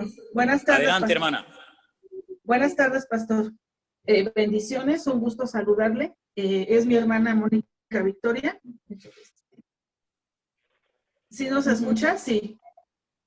Ok, bueno. Y pues nosotros venimos de una familia católica. Mis papás son católicos. Nosotros, pues a partir de que escuchamos sus prédicas y sus devocionales y sus cultos y las escatologías, pues la verdad hemos aprendido muchísimo con ustedes su palabra, de lo que nos enseñan. Y pues estamos muy contentas. Y estoy en el proceso de enseñarle a mi hijo también, tiene 10 años y de enseñarle predicar. Yo soy divorciada, pues ella es soltera. Pero mi hermana tiene una pregunta que hacerle porque pues ha escuchado su prédica y las escatologías. Entonces, pues le cedo la palabra a mi hermana. Dios me lo bendiga. Buenas tardes, pastor. Un gusto conocerlo y que se tome el tiempo de reunirnos a conocer la palabra de Yahshua. Y bueno, derivado de que he escuchado las prédicas que ha dado y las escatologías y del tema que dio el día de ayer, yo tengo una pequeña duda. No sé si existe que si hay una pretribulación, tribulación y gran tribulación, o es solamente la tribulación. No sé si me pudiera aclarar ese punto. Bueno, mire, hermana, la Biblia nos habla en plan genérico, ¿verdad? A nivel general de algo que se conoce como la gran tribulación. En el Antiguo Testamento la expresión no es gran tribulación, sino es el tiempo de angustia de Jacob. Es lo mismo, pero depende si usted está leyendo el Antiguo o está leyendo el Nuevo. Solamente recibe un nombre. No hay pretribulación, posttribulación, hay gran tribulación y punto. Lo que ocurre es que la Biblia sí nos da mucha información acerca de lo que va a ocurrir previo, es decir, antes de que comience ese periodo terrible que se llama la gran tribulación y que es el desarrollo del libro de Apocalipsis fundamentalmente, aunque también de otras profecías del Antiguo Testamento, ¿vale? Entonces es lo que se conoce como el tiempo del fin. Es decir, cuando se acerque el tiempo de la tribulación, vamos a comenzar a ver muchísimas señales. Algunas de ellas ya estamos comenzando a verlas. Ya se está hablando de la formación de un nuevo orden mundial. Estamos viviendo una pandemia mundial, ¿verdad? Muchos de nosotros sabemos de lo que estamos hablando. Millones de hermanos no se pueden congregar, iglesias cerradas, etcétera. Entonces, hay una gran tribulación que empieza con algo que se conoce en la Biblia, en Apocalipsis 6, como los sellos, Los sellos, que son 7, a continuación 7 trompetas y a continuación 7 copas, las copas de la ira. Pero antes de que comience a desarrollarse o dé lugar el inicio de la gran tribulación, hay muchas señales previas, como los dolores a la mujer que está de parto, ¿verdad? No nace el niño en el primer momento, sino que hay unos dolores que van avisando que el niño viene, y esos dolores van preparando a la madre para el momento del alumbramiento, el momento del parto. Entonces, eso es lo que la Biblia, a grandes rasgos, nos enseña acerca de lo que se conoce como la gran tribulación. ¿Ok? Ok, sí, pues muchas gracias, pastor. Oramos por usted, por su familia y por toda la iglesia. Estamos muy contentas y pues que Dios lo bendiga grandemente. Pues nada, hermana, un placer haberla podido ayudar, y de todas maneras, las clases de escatología que se grabaron en su momento, allí hay también muchas explicaciones que en un momento determinado sería bueno que a lo mejor usted escuchara y que le pueden ayudar y reforzar su conocimiento de la palabra, ¿sí? ¿Okay? Me pasan una nota que dice una niña, una hija de 8 años, que no ha aceptado al Señor. Bueno, al final de la reunión vamos a hacer una oración especial para los que todavía no han aceptado al Señor, que lo puedan hacer hoy y que puedan experimentar el gozo de la salvación. Voy a dar lugar a 2 preguntas más, por favor. Así que Vanessa me va a indicar de quién se trata la primera pregunta. Tenemos 2 y terminamos con oración. ¿Me escucha? Sí. Hola, soy dominicana y vivo en Suiza desde hace 4 años más o menos. Yo mandé mi pregunta por WhatsApp porque yo pensé que no iba a estar hoy, pero gracias a Dios he podido estar. Le quiero dar las gracias a los hermanos y a usted también, porque gracias a Dios he encontrado por fin una persona que no explica, no explica todo realmente claro y que puedo entender. Muchas de las preguntas que tengo al escuchar las prédicas, me pasa algo especial, es que escribo las preguntas y al otro día cuando oigo el devocional o cuando oigo la prédica, las preguntas van siendo contestadas. Pero tengo un problema reciente con mi esposo. Yo al llegar aquí, visitaba la iglesia católica, yo soy católica desde hace mucho tiempo, era católica, y con él y su familia iba y visitaba, iba a la misa, iba a las actividades, pero al llegar aquí y convertirme, yo me convertí estando aquí, ya no quiero ir a esas actividades, y he tratado de explicarle, pero él no entiende, se pone molesto, se pone muy rebelde, tengo el problema con su familia porque también su familia lo presiona a él. Entonces, esa es una de las preguntas, ¿cómo hacer para nosotros poder, o para, en el caso mío, porque yo sé que es posible que otras personas tengan el problema, para poder lidiar con esa situación? Porque mi esposo no entiende el cambio que ha habido en mi vida, mi esposo no entiende, entonces su familia también lo presiona y también quiere presionarme a mí para que yo vaya a la misa, para que vaya a los bautizos y para que vaya a las actividades católicas, que de hecho yo antes asistía al principio cuando llegué aquí. Gracias, y espero que también esta duda que tengo, esta pregunta, le pueda ayudar a otra persona, porque sé que también van a pasar, si no han pasado por la misma situación que yo. Ok, hermana. Mire, hermana, no es fácil y tiene que tener mucha paciencia. ¿Usted no ha oído el refrán que dice que se casan más moscas con miel que con vinagre? ¿Sí? Pues mire, hermana, tiene que pedirle mucha sabiduría al Señor, tener mucha paciencia con su marido, porque es lógico que si él no ha tenido la experiencia de aceptar al Señor como usted se ve que él ha tenido, él no va a entender de la noche a la mañana por qué usted no quiere ir a misa, por qué usted no quiere acompañarlo a diferentes lugares, pero tiene que tener sabiduría, tiene que pedirle al Señor mucha sabiduría y paciencia para que usted pueda ir ganándolo con amor. Y el Señor le va a dar palabras y el Señor le va a dar la sabiduría necesaria para que usted sepa cómo llevarlo a los caminos del Señor. Lo mismo que le dije antes a Alberto, se lo digo ahora a usted. El ejemplo, el testimonio, es lo que va a hacer que el corazón de su marido se ablande y que comience a interesarse por las cosas del Señor. Pero no es un trabajo de la noche a la mañana, sino que tiene que pedirle a Dios mucha sabiduría. Hay momentos que es mejor callar que ganar una discusión. Hay momentos que es mejor hablar y no callar. Es decir, es un día a día, y que el Señor le ayude a la luz de la palabra y orando al Señor por él. Ore mucho por él, ore mucho por él. Señor, toca su corazón, que él entienda el evangelio. Si usted un día, no sé cómo lo ve, pero si usted un día le dice, mira, ¿tú quieres que hagamos una oración juntos? ¿Quieres que demos gracias a Dios por la comida? ¿Quieres que demos gracias a Dios por nuestro matrimonio? Y él acepta. Es decir, vaya poquito a poco sembrando, con mucha paciencia, con mucha sabiduría, y ya va a ver como poco a poco el Señor va a ir tocando su corazón, pero sobre todo con el ejemplo. No intente convencerlo, ni intente obligarlo, porque los hombres así no van. Al contrario, se lo va a poner en su contra. Y a usted no le conviene, y a usted no le interesa tener una guerra en casa. Así que tenga mucha paciencia, ore mucho por él, y que el Señor toque su corazón. Y si algún día pueden orar juntos, aproveche. Y si no, inténtelo en otra ocasión. Pero sobre todo, paciencia. Y no corra, no lo presione, porque lo que va a hacer es producir la reacción contraria. ¿De acuerdo, hermana? Ok, Que Dios la gracias, bendiga. pastor. Bendiciones. Gracias.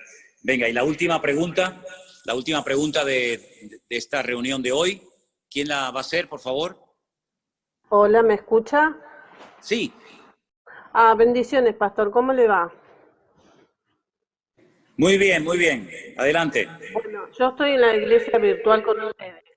Así que acá se lo presento a Oscar, católico, y quiere preguntar él. ¿Me entendió que yo estoy en la iglesia virtual con ustedes y él es el católico? Bien, pues que haga la pregunta. Bueno, preséntate. Buenas tardes, Pastor. pastor. Buenas tardes. Mucho gusto. Yo soy Oscar, que soy católico. Más atrás. Ahí habla. Yo quería hacerle la pregunta, recién lo escuchaba cuando le explicaba a usted, a la anterior señora, que tenga paciencia con su marido, que porque ella no quiere ir a misa y todo eso. Creo que cuando estamos en el catolicismo o en el evangelismo, hablamos del mismo Señor, ¿o no? Sí, sí. Lo que pasa es que yo tengo el micrófono cerrado para que no se acople aquí el sonido. Claro que tenemos al mismo Señor, claro, por supuesto. Solamente hay uno, no hay dos señores, hay uno solo. Exacto, exactamente. Entonces, ¿por qué esas diferencias? Bueno, con todo mi respeto, perdón, dígame su nombre otra vez, disculpe que se me olvidó. Oscar, pastor. Oscar, ok, gracias. Oscar, la diferencia entre los católicos y los evangélicos no está en el Señor, en absoluto. Ahí no está, ahí no radica la diferencia entre un católico y un evangélico. Sí, ya lo sé. Si usted y yo nos sentamos a comer un asado allí en Argentina, o en España, o donde sea, y sale el tema del Señor, su Señor es exactamente igual que el mío. Se llama Jesucristo, su madre se llamaba María, su padre se llamaba José, nació en un pueblecito llamado Belén de Judea, en Israel, hace 2000 años, murió en una cruz, resucitó al tercer día, ascendió, está sentado a la diestra de Dios Padre, todo es igual, todo es exactamente igual. La diferencia, repito, no está en el tema del Señor, está en otras cosas que también son de vital importancia. Por ejemplo, un buen católico, un católico como tiene que ser, pues tiene que estar sometido a una autoridad que, por ejemplo, como usted sabe bien, y ahora además es de origen argentino, como es el Papa. Ahí ya hay una diferencia bastante grande. Otra diferencia bastante grande, por ejemplo, es a la hora de confesar nuestros pecados. Yo no voy nunca a ningún hombre a contarle mis pecados, ni mi vida, ni nada. Yo voy directamente a Dios. Un buen católico tiene que ir primeramente a un confesionario y después de pedir perdón por sus pecados, según la doctrina católica, el cura lo absuelve de sus pecados, le manda una penitencia, la hace y, en principio, es lo que tiene que hacer para el perdón de sus pecados. Otra gran diferencia. Correcto, pastor, yo estoy de acuerdo con lo que Evangélicos dice usted. creemos que hay un cielo y un infierno. Un buen católico Antiguamente, digo antiguamente y ahora le voy a decir por qué, creía que había 4 lugares a los que se podía ir una persona al morir: el cielo, el infierno, el purgatorio y el limbo. Pero Ratzinger, el Papa Ratzinger, el que dimitió, ¿se acuerda? Él quitó la doctrina del limbo y ahora solamente hay 3 dentro de la doctrina católica: cielo, infierno y purgatorio. Es una diferencia muy grande. Es decir, la diferencia no radica en el Señor. La diferencia radica en otras muchas cosas que son de vital importancia. Por lo tanto, nos une el Señor, pero lamentablemente nos separan otras muchísimas cosas que son de vital importancia. Y otra cosa, y le dejo paso para que si usted quiere aportar o decir algo más, es lo siguiente.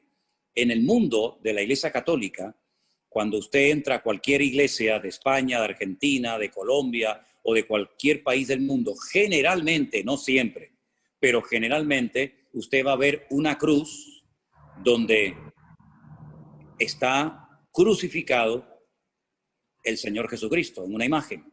Usted jamás va a encontrar en ninguna iglesia evangélica del mundo una cruz donde el Señor Jesucristo esté crucificado. ¿Por qué?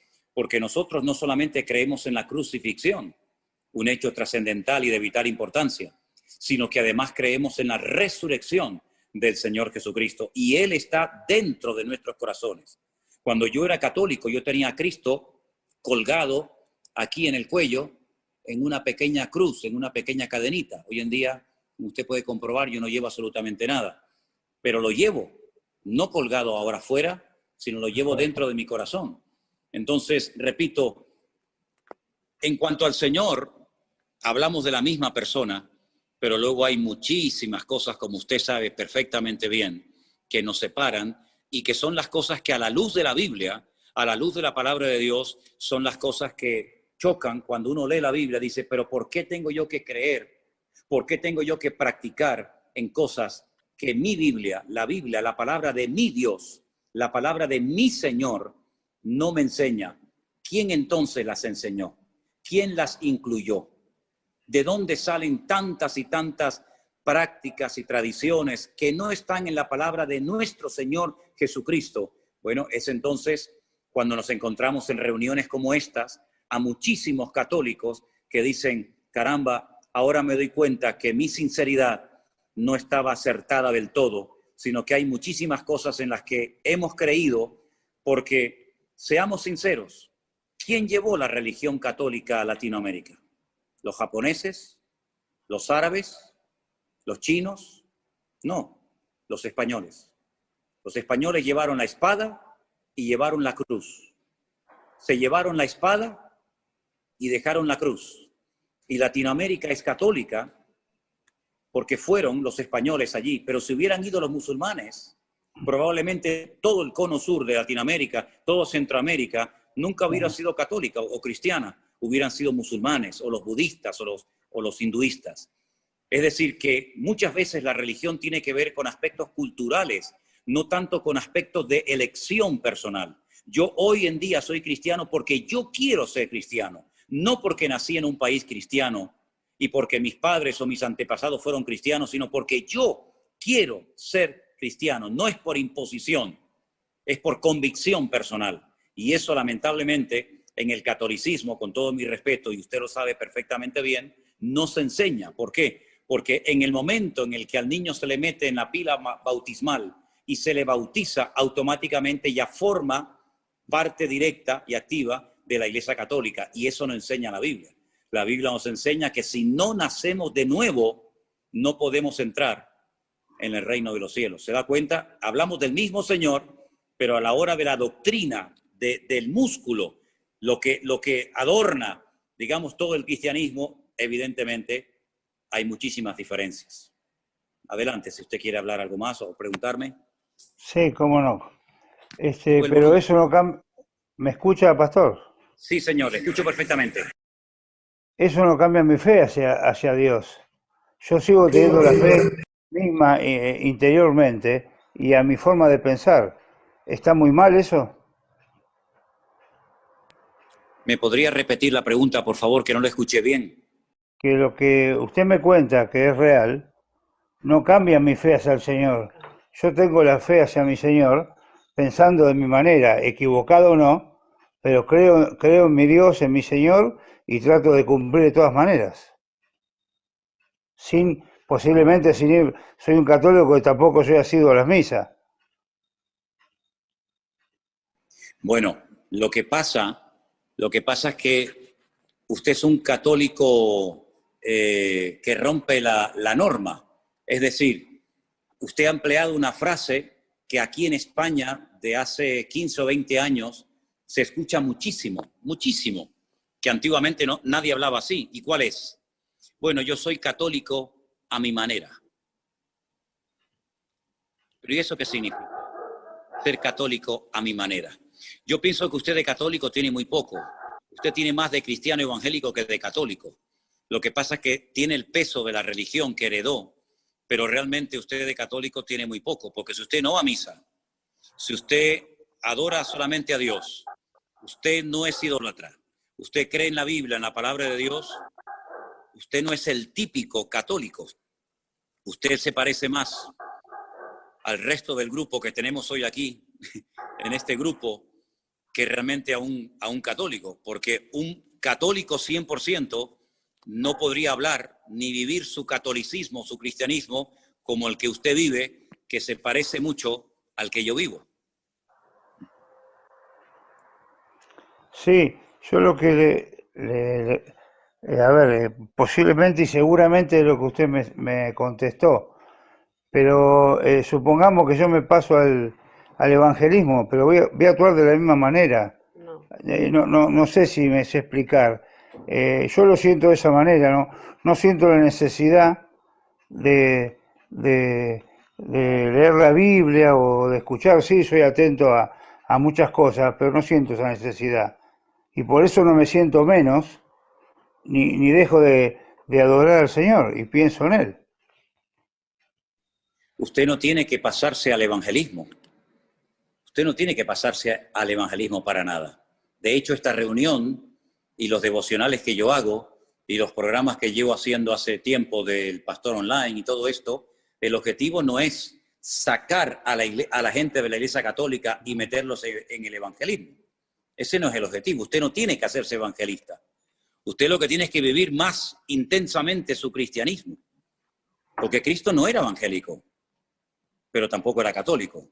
Jesucristo, si tenemos que decir que era judío. Y los judíos no son ni católicos ni evangélicos. Es decir, si usted no siente la necesidad de leer la Biblia, permítame que le diga algo, es porque a lo mejor todavía al autor de la Biblia no lo conoce como debería de conocerlo. Porque usted cuando conoce al autor de la Biblia, cuando usted tiene un encuentro, una experiencia personal con el Señor Jesucristo, usted lo primero que anhela y desea es leer la palabra de su Dios y de su Señor. Es como cuando yo estaba en el ejército y le mandaba cartas a la que hoy en día es mi mujer, o ella me mandaba cartas a mí. Imagínense que yo estoy en el ejército solo y recibo cartas de mi novia y digo, no tengo ganas de leerla. Pero ¿cómo que no tienes ganas de leer la carta de tu novia? ¿Estás loco? Yo estaba todo el día esperando que llegaran las cartas de ella y me imagino que ella estaría esperando que llegaran mis cartas. Porque detrás de esa carta hay una persona, detrás de esa carta hay un amor, detrás de esa persona hay unos planes, hay un proyecto, detrás de esas cartas hay muchas cosas. Detrás de un libro que llamamos Biblia está mi Dios, está mi Señor, está mi amigo, está todo para mí.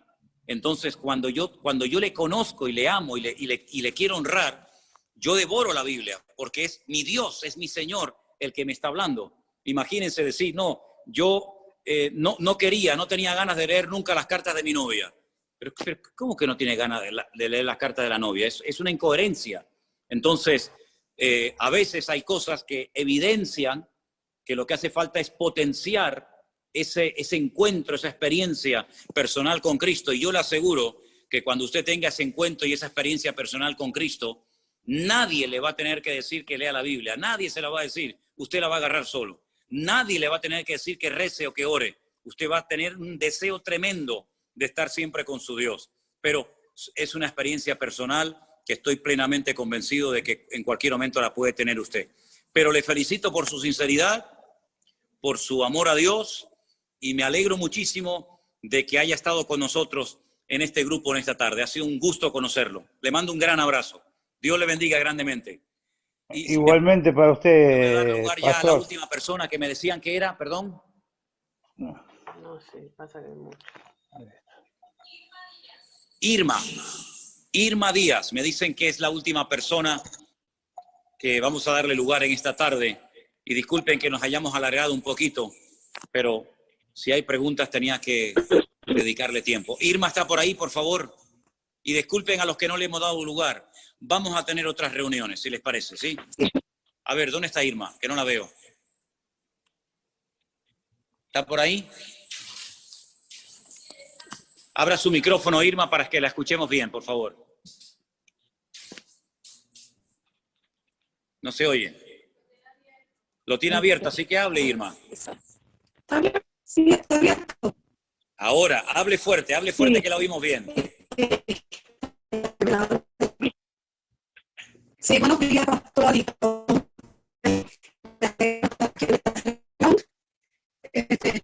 Discúlpeme, Irma, pero se le escucha muy mal. Entonces, no se enfade con nosotros. Enfádese con la compañía telefónica, pero no conmigo. Miren, vamos a hacer algo. Yo le voy a pedir a todos los que están conectados, ¿sí? Todos los que están conectados en este momento, que oremos al Señor. Que le pidamos al Señor que nos ayude. Aquí no se trata de ser católico ni evangélico. Aquí se trata de ser cristianos, de seguir a Cristo, de vivir como Dios manda. Vaya usted a la iglesia que quiera, reúnese donde quiera. De hecho, ninguno de ustedes, fíjense lo que son las cosas, ninguno de ustedes se puede congregar con nosotros aquí en Canarias, para que se dé cuenta de que el objetivo no es atraer a la gente a nuestra iglesia para que seamos más. No, es que es imposible hacerlo. Aquí de lo que se trata es que el Señor esté con nosotros, que nosotros estemos con Él. Y hermanos, seamos sinceros, el mundo está que se cae a pedazos. El mundo está muy mal. Miren, hoy, y permítame que les comparta esta noticia, hay una cadena muy famosa de hoteles en España que se llama Riu, con R, Riu. Aquí en Canarias, esta cadena hotelera de hoteles muy buenos tiene 11 hoteles. ¿Saben cuántos cerraron hoy? ¿Saben cuántos cientos y cientos de personas hoy han perdido su puesto de trabajo? 8 hoteles. De los 11 hoteles de la cadena Riu, hoy se cerraron 8. No sabemos si se van a volver a abrir. Millones de personas están en el mundo tirándose de los pelos de la cabeza porque no saben lo que va a pasar con su vida mañana. Hemos llegado a una situación en la que olvídese de evangélico, olvídese de católico, aquí hay que agarrarse a Dios con un...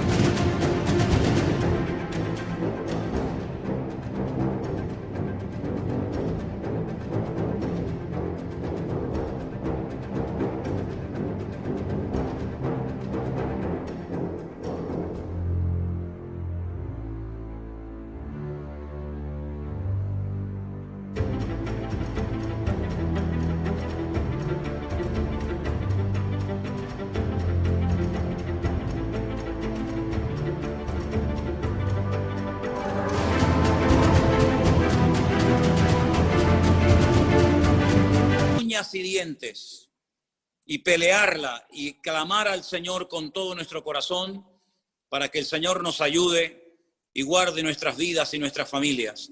Están cayendo la gente como moscas. Ya se están infectando niños pequeñitos. Tenemos a las puertas aquí en España algo que puede ser un caos terrible. Millones de niños y de adolescentes y de jóvenes van a comenzar en estos días las clases en el colegio. Lo que va a pasar, nadie lo sabe. Hay ricos que se están muriendo, y pobres también, y blancos, y negros, y latinos, y americanos, y católicos, y evangélicos, y ateos. Esto afecta a todo el mundo. Solamente nos queda una esperanza. No es la política, no es el deporte, no son los pastores. La única esperanza que nos queda firme, el ancla firme, es nuestro Dios. Y Él nos ha unido.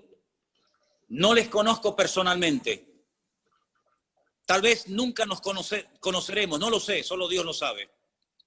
Pero aquí lo importante es que conozcamos a Dios, que dejemos a un lado nuestras diferencias, si es que las hay, y miremos solamente a lo alto, a nuestro Dios, y que Él nos guarde en esta hora tremenda que está sacudiendo a todo el mundo. No hay control en algunos países, ya no saben cuántos mueren, ya no saben cuántos son infectados. Así que pongamos nuestra confianza en Dios, queridos hermanos y amigos. Y ahí donde estás, cierra tus ojos y vamos a orar y dile: Señor, entra en mi corazón, te pido perdón por mis pecados, me arrepiento de haber pecado contra ti, me arrepiento de haber creído, de haber practicado, de haber adorado cosas que no eran de tu agrado. Pero hoy te pedimos todos, cristianos, católicos, evangélicos, da igual, hoy todos te pedimos perdón, Señor. Perdónanos porque todos hemos pecado, todos estamos separados, todos nos hemos descarriado como ovejas, cada cual se apartó por su camino. Unos escogieron una religión, otras otro, pero todos al final nos perdimos. Pero gloria a Dios que tú mandaste al Salvador, al camino, a la verdad y a la vida, que es Jesucristo, el Salvador del mundo, a la tierra, para que muriera por nuestros pecados y a través de su sacrificio y de su resurrección poder obtener el perdón de nuestras almas y poder experimentar el gozo de la salvación. Señor, gracias por esta reunión preciosa donde nos hemos visto las caras, donde nos hemos conocido, donde hemos oído la voz de muchos preguntando, opinando. Señor, pido una gran bendición para todos mis hermanos, para estas familias que están representadas con estos hermanos y hermanas que hoy se han juntado en esta reunión de Zoom. Señor, ayúdanos, que no te fallemos en esta hora. Aumenta nuestra fe, Señor. Aviva y despierta a tu amada iglesia y únenos con tu Espíritu Santo, Señor, para que demos testimonio al mundo en esta hora difícil en la que estamos viviendo todos los habitantes de la tierra. Ayúdanos a los cristianos, ayúdanos a nosotros como pueblo de Dios, iglesia tuya que somos, a mantenernos firmes en la fe, a no tener miedo de nada ni de nadie. Señor, y sigue obrando milagros y maravillas en la vida de todos y de cada uno de nosotros. Muchas gracias, Señor, por esta reunión maravillosa, inolvidable que hemos tenido en este día. Bendigo a todos mis hermanos, Señor, y que tú sigas usando nuestras vidas, lo poquito que podemos aportar desde esta parte del mundo para bendecir a tanta gente. Ayúdanos, Señor, y que no haya nadie que se pierda, que no haya nadie que se condene, que no haya nadie que pierda la oportunidad y el privilegio de conocer a Cristo como su Señor y Salvador personal. Gracias te damos en el nombre de tu amado Hijo Jesús. Amén. Y amén. Gloria a Dios. Mis queridos hermanos, Dios les bendiga. Sé que ha habido problemitas con el sonido, con la imagen, con una cosa y con otra, pero gracias al Señor hemos podido celebrar esta reunión. Que Dios les bendiga. Me alegro mucho de haber estado con ustedes. Gracias a Vanessa, que ha estado arriba en el ordenador, a Anderson, nuestro hermano Armando. Hemos estado grabando esto para también que otras personas también puedan ser bendecidas. Ahora, si quieren, abran todos sus micrófonos y que el Señor les guarde y les bendiga. Yo mañana estaré por la mañana en el devocional, como siempre, a la misma hora, y que Dios les guarde. Sigan orando por nosotros, como nosotros lo hacemos por ustedes. El Señor les guarde. Pastor. Un abrazo para todos. Gracias, pastor. Muchas gracias. Gracias. Bendiciones. Bendiciones. Gracias. Les aman el amor de Cristo.